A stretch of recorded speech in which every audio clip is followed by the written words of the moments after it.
வணக்கம். குஸ்லி ஃபேமிலிக்கு அனைவரையும் வரவேற்கிறேன். நேற்று போட்டிருந்த வீடியோக்கு மும்மொழி கொள்கை தேவையா தேவையில்லையான்ட்டு சில பேர் சாதகமாகவும் சில பேர் திட்டியும் மெசேஜ் போட்டிருந்தாங்க. பிரச்சனை இல்லை. நீங்கள் உங்களுடைய கமெண்ட்ஸை போஸ்ட் பண்ணுறதுக்கு எல்லா உரிமையும் உங்களுக்கு இருக்குது. அதே போல் ஒரு கமெண்ட்ஸ் போஸ்ட் பண்ணும்போது அதுக்கான ரீசனையும் மென்ஷன் பண்ணுங்க. பிளைண்டாக இது நான்சென்ஸ், இது இல்லிட்ரேட் அப்படின்னு போடுறதுக்கு பதிலாக நீங்கள் தயவு செய்து அதுக்கான ரீசனை மென்ஷன் பண்ணுங்க. இப்போ நான் சில கமெண்ட்ஸ் வச்சேன் இல்லையா, நான் ஓப்பனாக வீடியோவில் வைக்கிறேன். ஸோ அதே மாதிரி உங்களுக்கு இது பிடிக்கல அப்படின்னும் போது அதுக்கான ரீசனை மென்ஷன் பண்ணுங்க. மேபி ஒரு 1 or 2 பாயிண்ட்ஸ் மென்ஷன் பண்ணாலும் அதை வச்சு நான் யோசிக்க முடியும். எனக்கு தெரிஞ்சதை நான் உங்களுக்கு கன்வே பண்ணுறேன். ரீசன் என்னன்னா, உங்களுக்கு நான் ஒரு வீடியோ ஆட் பண்ணுறேன், நீங்கள் அதை பாருங்கள். மேலே பார்த்தீங்களா 8th சீன் போட்டிருக்கு. இந்த பேசிக்ஸை நம்ம குழந்தைங்களுக்கு நம்ம எந்த வயசில் சொல்லி தருவோம்? இதை 8th ஸ்டாண்டர்டில் சொல்லி கொடுத்தா அடுத்து நம்ம +2க்கு என்ன சொல்லி தருவோம்னு நீங்களே கொஞ்சம் சொல்லுங்கள். இதில் மொழி வெறுக்கிறதுக்கு ஒன்றுமே கிடையாதுங்க. சிம்பிளாக படிச்சுட்டு போயிடலான்ற மாதிரி தான் இருக்கும். நான் கேட்குறது என்ன, 8th ஸ்டாண்டர்டில் இதை படித்தா 12th ஸ்டாண்டர்டில் என்ன படிப்பாங்க? 12th ஸ்டாண்டர்ட் விட்டு வெளியே வரும்போது தமிழ் இங்கிலீஷில் இருக்கிற ஃப்ளூயன்சி இந்த லாங்குவேஜில் இருக்குமான்னு நீங்கள் பார்த்து சொல்லுங்கள். சும்மா பேருக்குன்னு ஒரு லாங்குவேஜ் நம்ம புகுத்தக்கூடாதுங்க. ஒன்று அதுலேருந்து அவங்க வெளியே வரும்போது ப்ரொஃபஷனல்ஸாக வரணும். ஓகே, பார்த்துட்டிங்களா? நான் திருப்பியும் சொல்கிறேன், நான் ஹிந்திக்கு எதிரானவளோ தெலுங்குவோ இல்லை கன்னடமோ மலையாளமோ எந்த மொழிக்கும் எதிரானவள் கிடையாது. தமிழ் நான் படித்தேன்றதுக்காக அதோட அருமை தெரியும், ஒத்துக்கிறேன். ஆனால் இதனால் என்ன யூஸ்ன்னு மட்டும் எக்ஸ்பிளைன் பண்ணுங்க. தமிழ்னா ஓன் லாங்குவேஜ், இங்கிலீஷ்னா நமக்கு குளோபல் லாங்குவேஜ். ஸோ எல்லா பக்கமும் நம்ம அதை வச்சு யூஸ் பண்ண முடியும். இப்போ சயின்ஸ்னா சயின்ஸில் இருக்கிற இன்வென்ஷன்ஸ்லேருந்து எல்லாமே பசங்க கண்டுபிடிச்சிக்க போகிறாங்க. மேக்ஸில் அது இடமே கிடையாது. சோஷியல் சயின்ஸை வச்சு தான் ஒரு ஆர்கியாலஜிஸ்டோ ஒரு சயின்டிஸ்டோ ஒரு ஆஸ்ட்ரோனாட்ஸோ எல்லாம் உருவாகிறாங்க. இதை தாண்டி நான் கேட்கறது, எக்ஸ்ட்ரா ஒரு பிள்ளைங்களுக்கு சுமத்துறோன்னே வச்சுக்கோங்க. அது பிள்ளைங்க பேர்டனாக எடுத்துக்குமா இல்லை சந்தோஷமாக ரிசீவ் பண்ணிக்குமான்றது ஒன்று. எனக்கு தெலுங்கு, ஹிந்தி, தமிழ், இங்கிலீஷ் இந்த லாங்குவேஜஸில் நான் மோஸ்ட்லி கம்யூனிகேட் பண்ணுறது இங்கிலீஷ் அண்ட் தமிழ். ஓகேங்களா? தெலுங்கு நாங்கள் வீட்டில் கம்யூனிகேட் பண்ணுறதுக்கும் எங்கள் ரிலேஷன்ஸ் கூட பேசுறதுக்கும் ஓகே. சரி, நீங்கள் இத்தனை லாங்குவேஜ் படிக்கிறீங்க, இது எங்கே யூஸ் ஆகும்னு எனக்கு ஒரு லிஸ்ட் கொடுங்களேன்.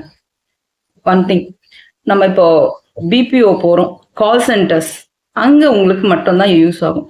கொஞ்சம் யோசிச்சு பாருங்க. ஒரு டிகிரி படிச்சுட்டு இவ்வளோ லாங்குவேஜஸ் படிச்சுட்டு நீங்கள் அங்கே போயிட்டு பிபிஓவில் சேர்ந்தீங்கன்னா உங்களுக்கு பேசிக் சேலரி எவ்வளோன்னு தெரியுமா? நான் ஒரு எம்என்சியில் அவுட் சோர்சிங் கம்பெனியில் இருக்கேன். ஓகேங்களா? அந்த இடத்துலையே இங்கிலீஷ்க்கு மட்டும்தான் வேல்யூ. வித்தவுட் நாலேஜ் அப்படின்னு நீங்கள் என்ன மென்ஷன் பண்ணுறீங்க, ஓகே சரி, நான் வித்தவுட் நாலேஜாகவே இருந்துட்டு போகிறேன். சப்போஸ் நீங்கள் நாலேஜ் பர்சனாக இருந்தால் எனக்கு கமெண்ட் போடும்போது இந்த ரீசன்னால இது வேணும் அப்படின்றத மென்ஷன் பண்ணுங்கன்னு சொல்கிறேன். நான் படிக்காதவளாவே இருந்துட்டு போகிறேன், புரிஞ்சிக்காதவளாவே இருந்துட்டு போகிறேன், எனக்கு இது அதிகமான பேர்டன் தான். ரீசன் என்னன்னா, எக்ஸ்ட்ராவான ஒரு லாங்குவேஜ் என் பொண்ணுக்கோ என் பையனுக்கோ கற்றுக் கொடுக்குறேன் அப்படின்னும் போது அவங்களுக்கு நான் தான் சொல்லித்தரணும். நீங்கள் யாருக்கு சொல்கிறவங்க என் பசங்களுக்கு சொல்லிக் கொடுக்க போகிறது கிடையாது.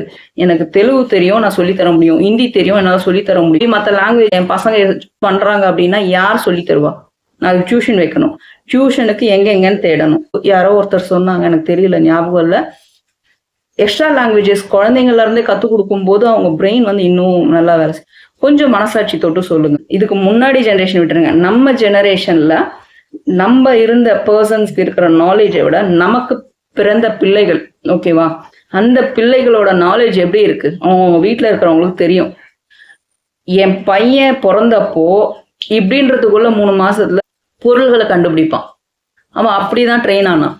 என் பையன் ஒரு ரகம்னா பொண்ணு ஒரு ரகம், பொண்ணு ஒரு ரகம்னா இன்னொரு அடுத்து தங்கச்சி பொண்ணு ஒரு ரகம், தங்கச்சி பையன் ஒரு ரகம். இப்போ லாஸ்ட் அந்த கடை குட்டிக்கு 6 வயசு ஆகுது. அவரு எப்படி எடுக்கிறாரு தெரியுங்களா? இங்கிலீஷ் நாலேஜ் அவருக்கு யாருமே சொல்லித்தரல. Only with YouTube. ஓகேங்களா? அந்த ரைம்ஸ் பார்க்கறதும் அந்த கான்வர்சேஷன் கேட்கறதும் இதை வச்சு நமக்கு தெரியாத வேர்ட்ஸ் அவர் யூஸ் பண்றாரு நார்மல் டெய்லி லைஃப்ல. ஸோ நம்ம ரொம்ப ரொம்ப ரொம்ப முன்னாடி போயிட்டு இருக்கோம். முக்கியமாக இன்னொரு விஷயம் நான் சொல்லணும். நான் ஏதோ சில பொலிட்டிக்கல் பார்ட்டிஸ்க்கு சப்போர்ட்டாக பேசுகிறேன். இன்னொரு பிரதர் சொன்னாங்க, நீங்கள் ஸ்பான்சர்ஷிப்காக வெயிட் பண்ணுறீங்களான்னு.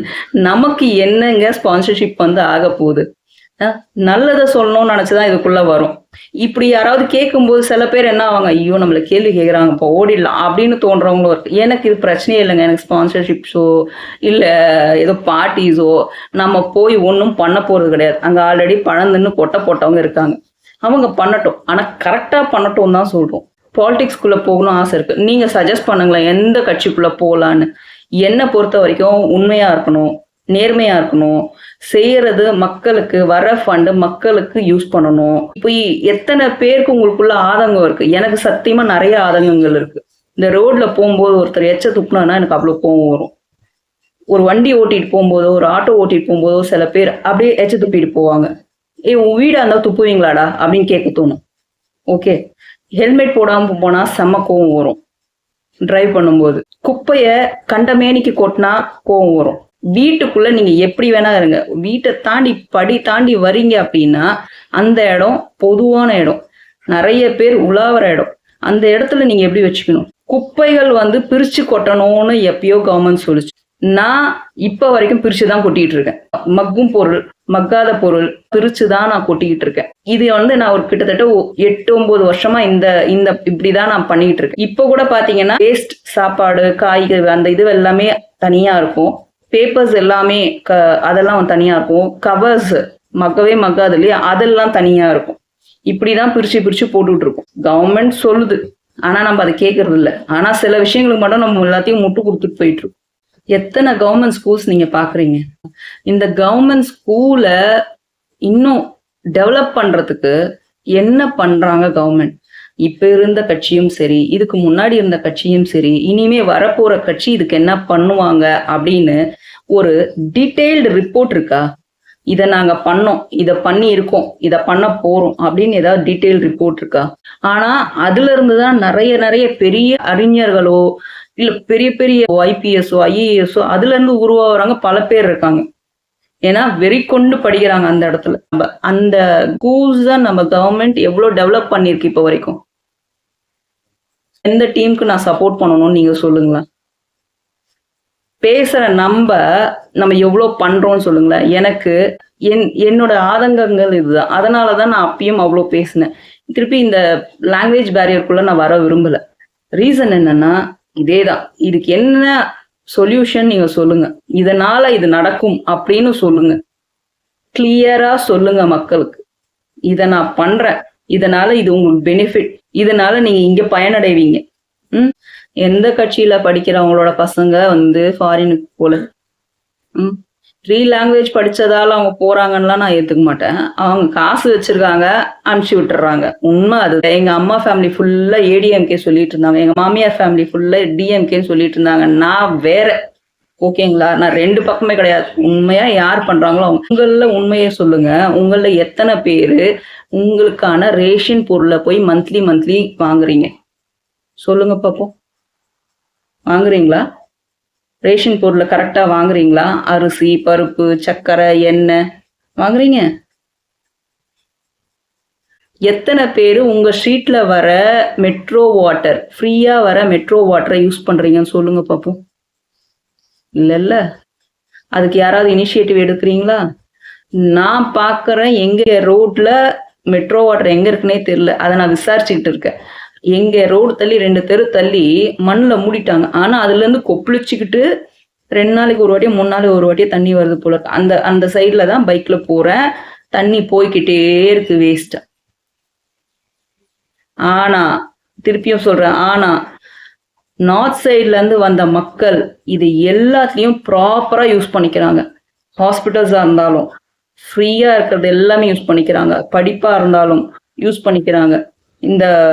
இந்த மாதிரி மெட்ரோ வாட்டர் தண்ணி வேஸ்ட் பண்ண மாட்டேங்கிறாங்க. நான் கண்கூடா பார்த்தேன்.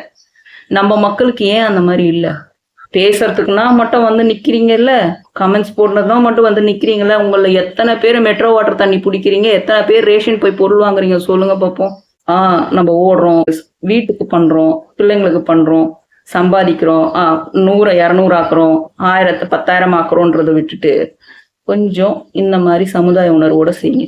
அந்தந்த ஸ்ட்ரீட்ல ஒரு 2 பேர் இருந்தாலே அந்தந்த ஸ்ட்ரீட் உருப்பிட்டுரும். நிறைய பேர் இதுக்கு நான் கொடி பிடிச்சிட்டு வந்துடுறீங்க. அந்த கொடியை நம்ம முன்னேற்றத்துக்கு யூஸ் பண்ணுவோம். நான் குரல் கொடுத்துட்டு தான் இருக்கேன். அதனாலதான் இதுலயும் குரல் கொடுக்குறேன். பாருங்க. இதுக்கு எத்தனை கமெண்ட்ஸ் வரும்னு எனக்கு தெரியல. Thank you.